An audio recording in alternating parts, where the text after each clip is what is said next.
I'm Kobe McDonald in the 12th grade here at King's Academy. I'm here to ask you a question.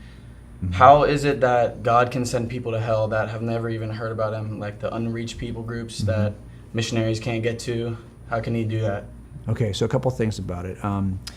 First of all, when you say the word hell, I need to ask you what your notion of hell is, because sometimes our notion of hell is dictated not so much by what Scripture teaches, but what we've heard in pop culture. So as I read about hell, it definitely involves torment. Would you agree? Mm-hmm. But it doesn't involve torture. At least that word is never in Scripture. So torment's different than torture. And so I think there are degrees of punishment in hell, number one. And I think that's biblical, that you'll see there are degrees of punishment. And Jesus even talks about degrees of, how far more cursed something could be. So there are degrees of punishment. So I would not expect, for example, your loving grandmother who never accepted Jesus is not going to suffer the same fate in hell as, say, somebody who's a serial killer. Yeah. Okay, that's number one. But the torment she might experience is just knowing that she missed it. Like regret can torment people. The regret that they could have had something, but they don't have it now. So that kind of separation, I think, will involve a lot of regret for a lot of people. And that might be the only torment they experience in hell, okay? Does that have to, sorry to interrupt. No, go ahead. Does that have to do with like levels of sin? How God says that there's can only be like one level of sin. How does that? So for example, you might say, well, look, all sin separates us from God in that sense. But to say that there are levels, that all sin is considered equal is different. It's equal in the sense that sin is what separates us from God and what Jesus came to resolve. So that in that sense, yes, all sin is of equal merit in the sense that all sin is what separates us from a holy God who is sinless. So perfection is his standard. We don't ever reach perfection. We might have a good day, but we never have a perfect day. Okay.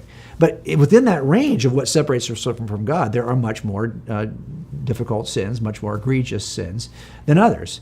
That's number one. Number two is the assumption that, hey, if I never heard the gospel, it's because anyone who honestly, the promise of God is that anyone who honestly seeks God will receive a messenger. And so the question is, anyone honestly seeking God?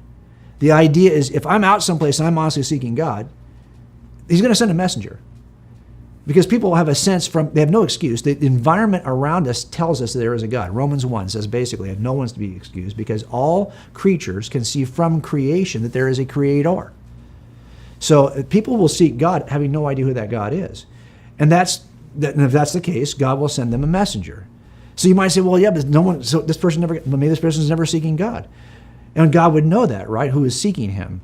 So I actually think that God sends messengers to those who seek him. And those people, by the way, in some countries, they're not getting a missionary. In the Muslim world right now, a lot of this comes down to dreams.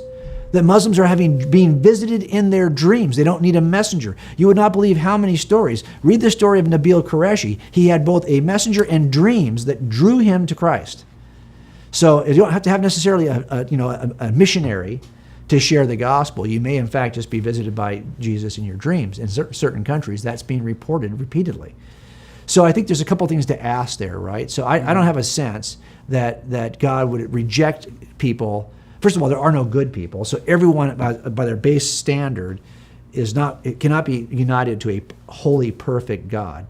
But those people who are seeking God, I think, eventually get the message from God in one way or the other. Okay, so you just believe that like people, they'll automatically seek God if they want to. Well, I'll give you an example of this. Look at Scripture. There's a guy named Cornelius in the book of Acts, right? So Cornelius is a Gentile who is known to be somebody who's a God-fearer.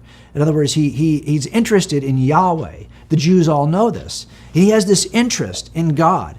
And so what happens? God comes to Peter and he says, Peter, there's a dude over here named Cornelius who's already he's a God-fearing Gentile. You need to go talk to him and share the truth with him. And so what does Peter do? Peter goes and he finds Cornelius. And I think that's been played out over history over and over and over again. That what happens is somebody who's interested in God eventually has received a messenger from God.